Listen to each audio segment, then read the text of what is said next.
C'est vrai, le look est particulier. Il y a forcément des jeunes qui nous regardent et qui aimeraient exactement devenir comme toi, parce que la musique, ça adoucit les mœurs. La musique, ça fait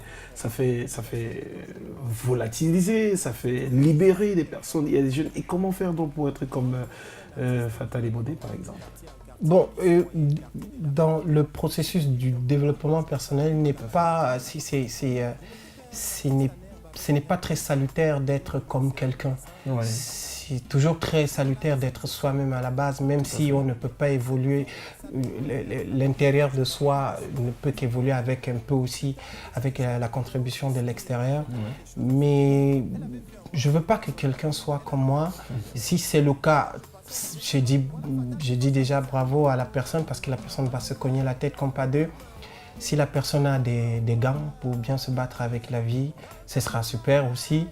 Mais pour être un artiste, ce n'est pas un jeu, c'est un travail, c'est un métier.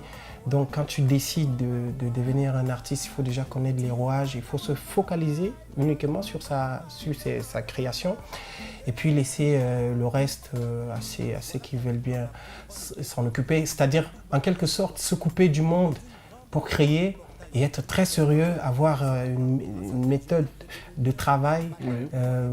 se donner par exemple des jours et des heures de travail, comme ça tous les jours, ne pas envier la grosse caisse de Stanley dans son clip et consorts, ça c'est la fin du travail. Il faudrait me dire au niveau de ton parcours, ta vidéothèque, ça veut dire ton CV artistique, tu as dû sortir quelques albums. Ouais. Oui, j'ai sorti mon premier album chez Mapan Records en 2011, il y a 6 ans. Et récemment, j'en ai sorti un autre chez Masters of the Game, le label de Valsero. Et oui, j'ai fait pas mal de petites collaborations aussi avec Loco, avec Exafran, enfin, j'essaie de collaborer avec tout le monde. Jusqu'ici, je peux dire que musicalement, j'y travaille, j'essaie d'évoluer comme je peux. C'est pas facile tous les jours. Si la musique est un grand cercle comme ça, je pense que moi je suis encore au CM2 comme ça. C'est ce qui te donne quand même l'espoir de continuer. Parce que... Ce qui me donne l'espoir de continuer, c'est quand j'interprète une de mes œuvres à la maison tout seul.